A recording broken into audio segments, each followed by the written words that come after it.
हर दिन जिहाद या धर्मांतरण को लेकर खबरें सामने आती रहती है। कुछ लोग इसे सिरे से खारिज करते हैं तो कुछ लोग इसकी असलियत को स्वीकार करते हैं। यूपी में माफिया के खिलाफ एक्शन के बाद यूपी पुलिस ने अपराधियों को सजा दिलाना मेन एजेंडा बनाने का फैसला किया। ऐसा देखा गया कि सालों तक अदालतों में केस चलता रहता है, गवाह मैनेज कर दिए जाते हैं, सबूत मिटा दिए जाते हैं, कोर्ट कचहरी में तारीख पर तारीख बढ़ती रहती है और न्याय के इंतजार में लोग भटकते रहते हैं। ऐसे मामलों और जिहादियों से निपटने के लिए ऑपरेशन कन्विक्शन के नाम से नई योजना शुरू की गई, जिसके बाद तगड़ा एक्शन जारी है। नमस्कार, आप देख रहे हैं कैपिटल टीवी उत्तर प्रदेश और मैं हूं आपके साथ दिव्या सिंह। इस खास प्रोग्राम पर्दाफाश में आपका स्वागत है। पर्दाफाश में बात होगी जिहादियों के घिनौने साजिश की। बरेली से धर्मांतरण का हैरान करने वाला मामला, मुसलमानों के निशाने पर हिंदू बहन बेटियां, दिव्यांग हिंदू लड़की हुई साजिश का शिकार, गुस्से में सीएम योगी का तगड़ा एक्शन।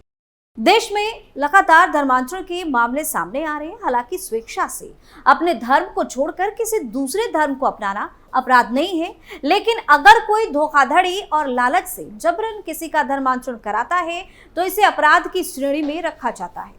और जिस तरह से टारगेट करके हिंदू बहन बेटियों को अपना शिकार बनाया जा रहा है वो माफी के लायक नहीं है। यूपी से हैरान करने वाला मामला सामने आया है। दरअसल उत्तर प्रदेश के बरेली जिले में मोहम्मद अरमान ने एक दिव्यांग हिंदू लड़की को इस्लाम में धर्म परिवर्तन कर उसके साथ निकाह किया और फिर उसके पैसे गहने हड़प कर उसे बेसहारा छोड़ दिया।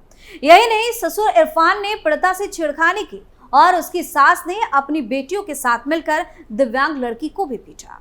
पुलिस ने 17 जून 2024 को 5 आरोपितों के खिलाफ एफआईआर दर्ज करते हुए छानबीन शुरू की। रिपोर्ट के अनुसार घटना बरेली के थाना क्षेत्र भोजीपुरा का है। यहाँ 17 जून को पीड़िता ने पुलिस को दी अपनी तहरीर में बताया कि वह एक पैर से दिव्यांग है। एक्सीडेंट के एवज में उसे 7 लाख रुपए बतौर हर्जाना मिले थे। इसी पैसे की लालच में बरेली के जदोपुर के रहने वाले मोहम्मद अरमान ने पीड़िता को भरोसा दिलाते हुए उससे निकाह करने का वादा किया था। फिर मोहम्मद अरमान ने दिव्यांग पीड़िता से इस्लाम कबूल करने के लिए कहा। पीड़िता सहारा पाने की आस में अरमान की बातों में आ गई। उसने हिंदू धर्म त्याग दिया और इस्लाम कबूल कर लिया और बन गई जोया। 30 मार्च 2024 को वह अरमान के साथ निकाह करके उसके घर चली गई, लेकिन कुछ ही दिनों में मोहम्मद अरमान के अलग अलग बहाने बनाकर दिव्यांग पीड़िता से 3 लाख रुपए ऐंठ लिए। बाद में वो लड़की पर हर्जाने में मिले बाकी 4 लाख रुपए देने के लिए भी दबाव बनाने लगा। जब पीड़िता ने बाकी रुपए देने से मना कर दिया तो मोहम्मद अरमान उसे तलाक देने की धमकी देने लगा। इस बीच में अरमान का अब्बू इरफान, अम्मी शाहाना के साथ फराना और सन्नो नाम की नंदों ने भी मिलकर पीड़िता के साथ मारपीट शुरू कर दी। इन सब ने 5 लाख रुपए में किसी दूसरी जगह मोहम्मद अरमान के निकाह की बात चलानी शुरू कर दी। अब अपने पति को दूर होता देखकर पीड़िता ने ससुर इरफान को 75,000 रुपए भी दे दिए, लेकिन ये पैसे लेने के बाद भी आरोपितों के व्यवहार में कोई बदलाव नहीं हुआ। लड़की के शारीरिक और मानसिक रूप से प्रताड़ना होती रही। एफआईआर के अनुसार पीड़िता ने बताया कि मोहम्मद अरमान ने उससे कहा कि तू हिंदू है, हमने तो लालच में आकर तुझसे निकाह कर लिया। इसके बाद सभी आरोपितों ने लड़की से उसके निकाह के मूल दस्तावेज छीनने की कोशिश की और जब पीड़िता ने इनकार किया तो आरोपी के पूरे परिवार ने उसे गंदी गंदी गालियां दी और उसके साथ बेरहमी से मारपीट की। यही नहीं, 10 जून 2024 को अरमान के अब्बू और पीड़िता के ससुर इरफान ने बदनीयती से उसका हाथ पकड़ लिया। जैसे तैसे लड़की ने खुद को बचाया और शोर मचाया, जिसके बाद उसकी सास, ननद और शौहर ने मिलकर उसके साथ बेरहमी से मारपीट की। अगले दिन आरोपितों ने उसके तमाम दस्तावेज, 23,000 कैश और गहने भी छीन लिए। इसके बाद आरोपी के परिवार ने लड़की को मारपीट कर घर से बाहर निकाल दिया। आखिरकार लड़की ने थाने में जाकर एफआईआर दर्ज करवाई। पुलिस ने आरोपित शौहर अरमान, ससुर इरफान, सास शाहाना और ननद फराना और सन्नो के खिलाफ केस दर्ज कर लिया और मामले में एक्शन शुरू कर दिया। वहीं यूपी के गोंडा से भी ऐसी खबर सामने आई है जिसने चौंका दिया। गोंडा जिले में पुलिस ने एक व्यक्ति को 25 वर्षीय दलित महिला से शादी का झांसा देकर हैवानियत करने और उसे जबरन इस्लाम धर्म अपनाने के लिए मजबूर करने के आरोप में गिरफ्तार किया। एक पुलिस अधिकारी ने यह जानकारी दी। अतिरिक्त पुलिस अधीक्षक मनोज कुमार रावत ने बताया कि महिला ने अपनी शिकायत में ताज मोहम्मद नाम के व्यक्ति पर शादी का झांसा देकर हैवानियत करने और जबरन इस्लाम धर्म अपनाने का आरोप लगाया। पुलिस अधिकारी ने बताया कि पिछले साल कथित तौर पर उसके साथ घिनौनी हरकत करने के बाद आरोपी ने उसे धमकी दी कि अगर उसने किसी को घटना के बारे में बताया तो उसे जान से मार दिया जाएगा। दरअसल कुछ दिन पहले उसने उस पर जातिवादी गालियां भी दी, जिसके बाद उसके खिलाफ शिकायत दर्ज कराई गई और पुलिस ने उसे गिरफ्तार कर लिया। साथ ही मामले की जांच भी शुरू कर दी गई। और अब बात सितंबर 2021 की, जहां एक ऐसी खबर सामने आई थी जिसने सबके होश उड़ा दिए थे। बता दें कि धर्मांतरण मामले में एक के बाद एक नए खुलासे हो रहे थे। यूपी एटीज के हाथ मौलाना कलीम सिद्दीकी और एजेंट के बीच बातचीत का ऑडियो मिल गया, जिसके बाद एटीएस ने हेल्पलाइन नंबर जारी किया। ऑडियो में धर्मांतरण को लेकर जानकारी मांगी गई। मौलाना कलीम के वायरल ऑडियो से बड़ा खुलासा हुआ कि धर्मांतरण के लिए निशाने पर हिंदू लड़कियां थी। इस ऑडियो में हिंदू लड़कियों के धर्मांतरण को लेकर बातचीत की गई। एजेंट ने कहा कि लॉकडाउन के चलते हिंदू लड़कियां नहीं मिल पा रही हैं। इस पर मौलाना ने कहा कि धर्मांतरण उस तरीके से नहीं हो पा रहा है। ऐसे साफ हो गया था कि मौलाना हिंदू लड़कियों के धर्मांतरण को लेकर बड़ी साजिश रच रहा था। वायरल ऑडियो में हिंदू लड़कियों को धर्मांतरित करवाने की बात कही गई थी। इस बीच कई ऐसे मामले सामने आ रहे थे जिसके तार सीधे तौर पर कलीम सिद्दीकी से जुड़े थे। इन मामले में लोगों को धर्मांतरण करके भड़काया गया और गुमराह भी किया गया। मीडिया रिपोर्ट्स के अनुसार पहला मामला राजस्थान के अलवर का रहने वाला मेमचंद से जुड़ा था।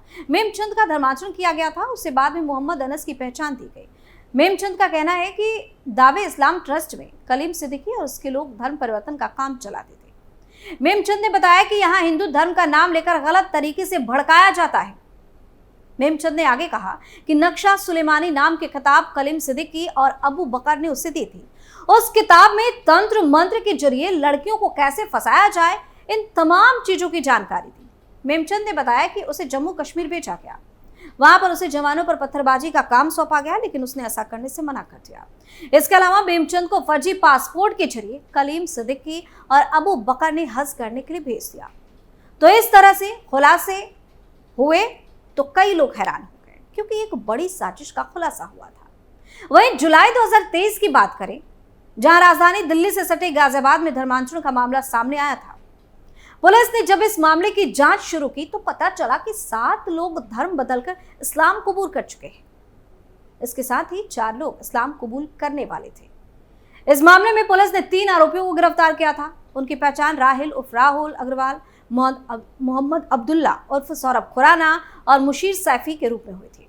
अरेस्ट किया गया राहिल 2017 तक राहुल अग्रवाल था, मगर मोहम्मद अब्दुल्ला के संपर्क में आने के बाद वो राहुल से मोहम्मद राहिल बन गया। खास बात यह है कि मोहम्मद अब्दुल्ला 2014 तक सौरभ खुराना था। उसने अलीगढ़ मुस्लिम यूनिवर्सिटी में पढ़ने के दौरान इस्लाम कबूल किया था, जबकि मुशीर सैफी ट्यूशन पढ़ाता है। वो ऐसे छात्रों को टारगेट करता था जो परिवार से थोड़े कटे रहते हो और हिंदू धर्म में ज्यादा विश्वास नहीं करते हो। पुलिस के मुताबिक जब कोई हिंदू इस्लाम कबूल करता है तो उसे पोस्टर बॉय के रूप में दूसरे छात्रों के सामने पेश किया जाता था। इसके बाद कहा जाता था कि देखिए, लड़के ने इस्लाम कबूल किया। पोस्टर के जरिए अन्य छात्रों को इस्लाम की तरफ बढ़ने के लिए कहा जाता। हैरानी की बात यह है कि इस रैकेट की भनक गाजियाबाद पुलिस को तब लगी जब गाजियाबाद के खोड़ा थाने में 25 साल के लड़की का पिता पहुंचा और शिकायत थी। बताया कि उसकी बेटी पिछले कुछ समय से अजीब व्यवहार कर रही थी। उसकी गतिविधि बेहद ही संदिग्ध लग रही है। वह घर के अंदर हिजाब पहनना शुरू कर चुकी थी, साथ ही नमाज भी पढ़ती थी और घर के लोगों ने इस्लाम अपनाने को कहती थी। इतना ही नहीं, उसने कहा कि वो इस्लाम कबूल कर चुकी है और परिवार को भी इस्लाम कबूल कर लेना चाहिए। परिवार की शिकायत पर गाजियाबाद पुलिस ने जांच शुरू की। वहीं पुलिस ने जब लड़की के मोबाइल की जांच की तो पता चला कि लड़की ने 6 अप्रैल को राहुल उर्फ राहिल से निकाह कर लिया था।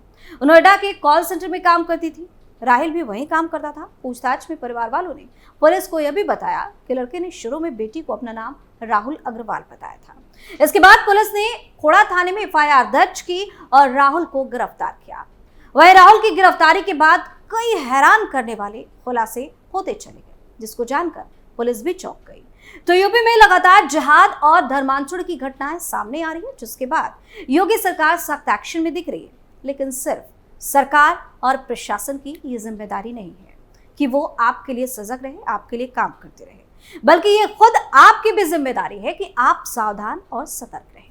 पर्दाफाश में फिलहाल के लिए इतना ही। नए मुद्दे के साथ फिर से पेश होंगे, तब तक के लिए आप देखते रहिए कैपिटल टीवी उत्तर प्रदेश। नमस्कार।